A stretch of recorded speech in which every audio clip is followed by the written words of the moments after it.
ಕುಂದಾನಗರಿ ಬೆಳಗಾವಿ ಜಿಲ್ಲೆ ಛಿದ್ರವಾಗತ್ತಾ ಅನ್ನುವಂತಹ ಒಂದು ಪ್ರಶ್ನೆ ಉಪಮುಖ್ಯಮಂತ್ರಿಗಳ ಮಾತಿನಿಂದ ಏಳ್ತಾ ಇದೆ.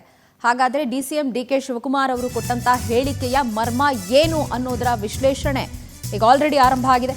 ಡಿಸಿಎಂ ಡಿಕೆ ಶಿವಕುಮಾರ್ ಅವರ ಆ ಒಂದು ಹೇಳಿಕೆಗೆ ಜಾರಕಿಹೊಳಿ ಬ್ರದರ್ಸ್ ಲಿಟರಲಿ ಕೆಂಡವಾಗ್ತಿದ್ದಾರೆ.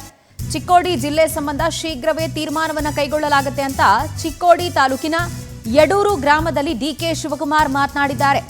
ಚಿಕ್ಕೋಡಿ ಜಿಲ್ಲಾ ಹೋರಾಟ ಸಮಿತಿ ಉಪಮುಖ್ಯಮಂತ್ರಿಗಳ ಈ ಹೇಳಿಕೆಯಿಂದ ಫುಲ್ ಖುಷಿ ಆಗಿದೆ. ಬಿಕಾಸ್ ಅವರು ಪ್ರತ್ಯೇಕ ಜಿಲ್ಲೆಗೆ ಹೋರಾಟ ಮಾಡ್ತಿರೋದು. ಇನ್ನು ಜಾರಕಿಹೊಳಿ ಬ್ರದರ್ಸ್ಗೆ ಇದು ಇರಿಸು ಮುರಿಸು ಉಂಟು ಮಾಡಿದೆ. ಚಿಕ್ಕೋಡಿ ಜೊತೆಗೆ ಗೋಕಾಕ್ ಜಿಲ್ಲೆಗೆ ಕೂಡ ಇದೀಗ ಪ್ರತ್ಯೇಕ ಜಿಲ್ಲೆ ಅನ್ನುವಂತಹ ಬೇಡಿಕೆ ಕೇಳಿ ಬರ್ತಾ ಇದೆ. 2 ಜಿಲ್ಲೆ ಮಾಡುವ ಬಯಕೆಯನ್ನ ಜಾರಕಿಹೊಳಿ ಬ್ರದರ್ಸ್ ಹೊಂದಿದ್ದಾರೆ. ಬಟ್ ಚಿಕ್ಕೋಡಿ ಮಾತ್ರ ಘೋಷಣೆ ಮಾಡೋದಾಗಿ ಡಿಕೆ ಶಿವಕುಮಾರ್ ಹೇಳಿದ್ದಾರೆ.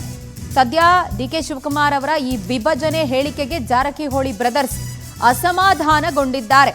2 ಜಿಲ್ಲೆಗಳಾಗಬೇಕು ಅನ್ನುವಂಥದ್ದು ಜಾರಕಿಹೊಳಿ ಬ್ರದರ್ಸ್ ಅವರ ಆಶಯ. ಆದರೆ 2 ಜಿಲ್ಲೆ ಅಲ್ಲ, ಬರೀ 1 ಚಿಕ್ಕೋಡಿ ಬಗ್ಗೆ ಮಾತ್ರ ತೀರ್ಮಾನವನ್ನು ಕೈಗೊಳ್ಳಲಾಗುತ್ತೆ ಅಂತ ಡಿಕೆ ಶಿವಕುಮಾರ್ ಅವರು ಹೇಳಿರೋದು. ಗೋಕಾಕನ್ನ ಕೂಡ ಪ್ರತ್ಯೇಕ ಜಿಲ್ಲೆ ಮಾಡಬೇಕು ಅನ್ನುವಂಥ ಕೂಗಿದೆ. ಬಟ್ ಉಪಮುಖ್ಯಮಂತ್ರಿಗಳು ಕೊಟ್ಟಿರೋದು ಚಿಕ್ಕೋಡಿಗೆ ಸೀಮಿತವಾಗಿ ಹೇಳಿಕೆ. ಹಾಗಾಗಿ ಚಿಕ್ಕೋಡಿ ಜಿಲ್ಲಾ ಹೋರಾಟಗಾರರು ಖುಷಿಯಾಗಿದ್ದಾರೆ. ಆ್ಯಂಡ್ ಪೊಲಿಟಿಕಲಿ ಕೂಡ ನಾವಿಲ್ಲಿ ಕನ್ಸಿಡರ್ ಮಾಡಬೇಕು ಯಾವ್ಯಾವ ಭಾಗದಲ್ಲಿ ಯಾವ ನಾಯಕರು ಹೆಚ್ಚು ಪವರ್ಫುಲ್ ಇದ್ದಾರೆ. ಕರ್ನಾಟಕಕ್ಕೆ ನಾವು ಈಗಾಗಲೇ ತೀರ್ಮಾನ ಮಾಡಿದ್ವಲ್ಲ, ಕೃಷ್ಣಾ ವಾಟರ್ಗೆ 3ನೇ ಅವಾರ್ಡ್ಗೆ ಜನರಿಗೆ 70,000 ಕೋಟಿ ರೂಪಾಯಿ ಕೊಟ್ಬಿಟ್ಟು ಅಕ್ವಿಷನ್ ಮಾಡ್ಬೇಕು ಅಂತಿದೀವಲ್ಲ, ಅದು ಸಣ್ಣ ತೀರ್ಮಾನ ಅಲ್ಲ. ಈಗಾಗಲೇ ಬಹಳ ನೀರಾವರಿಗೆ ಬಗ್ಗೆ ನಾವು ಆಲೇ ಕೊಟ್ಟಿದ್ದೀವಿ, ಈಗಾಗಲೇ ತೀರ್ಮಾನ ಮಾಡಿದ್ವಿ. ಕೆಲವು ಏನೇನು ಅವಶ್ಯಕತೆ ಇದೆ ಅದನ್ನೆಲ್ಲ ತೆಗೆದುಕೊಡ್ತೀವಿ.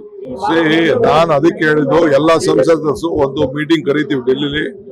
ಎಲ್ಲ ಪ್ರೈಮ್ ಮಿನಿಸ್ಟರ್ಗೆ ಒತ್ತಾಯವನ್ನು ಮಾಡಬೇಕು, ಮಾಡಿ ಅದನ್ನ ಅವಾರ್ಡ್ ಆಗ್ಬೇಕು. ನಮ್ಗೆ ಆಂಧ್ರದಿಂದ ಮಹಾರಾಷ್ಟ್ರದಿಂದ ಏನು ನಮ್ಮ ಮೇಲೆ ಏನು ಗದಾಪ್ರವಾಹ ಮಾಡ್ತಾ ಇದೆ ಅದನ್ನ ನಿಲ್ಲಿಸ್ಬೇಕು. ನಮ್ಗೇನ್ ಹಕ್ಕಿದೆ ಆ ಹಕ್ಕನ್ನ ನಮ್ಗೆ ಒದಗಿಸ್ಕೊಡ್ಬೇಕು. ಪಾಪ ಅವ್ರಿಗೆ ಇನ್ನೇನ್ ಮಾಡ್ಬೇಕಾಯ್ತದೆ ಅವ್ರಿಗೆ ಅವರು ನಾಲಾಯಕ್ ಸರ್ಕಾರ ಇದ್ದೋದಕ್ಕೆ ಈ ಸರ್ಕಾರ ಲಾಯಕ್ ಸರ್ಕಾರನ ತಂದಿದ್ದಾರೆ.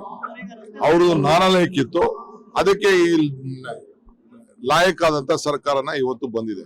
ಬರಪ್ಪ, ಉತ್ತರ ಕರ್ನಾಟಕಕ್ಕೆ ನಾವು ಈಗಾಗಲೇ ತೀರ್ಮಾನ ಮಾಡಿದ್ವಲ್ಲ, ಕೃಷ್ಣಾ ವಾಟರ್ಗೆ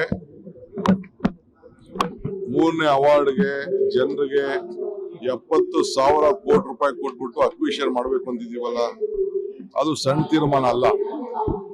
ಈಗಾಗಲೇ ಬಹಳ ನೀರಾವರಿಗೆ ಬಗ್ಗೆ ನಾವು ಆಲೇ ಕೊಟ್ಟಿದ್ದೀವಿ, ಈಗಾಗಲೇ ತೀರ್ಮಾನ ಮಾಡಿದ್ವಿ. ಕೆಲವು ಏನೇನು ಅವಶ್ಯಕತೆ ಇದೆ ಅದನ್ನೆಲ್ಲ ತೆಗೆದುಕೊಡ್ತೀವಿ. ನಾನು ಅದಕ್ಕೆ ಹೇಳಿದ್ದು, ಎಲ್ಲ ಸಂಸದರು ಒಂದು ಮೀಟಿಂಗ್ ಕರಿತೀವಿ ಡೆಲ್ಲಿಲಿ.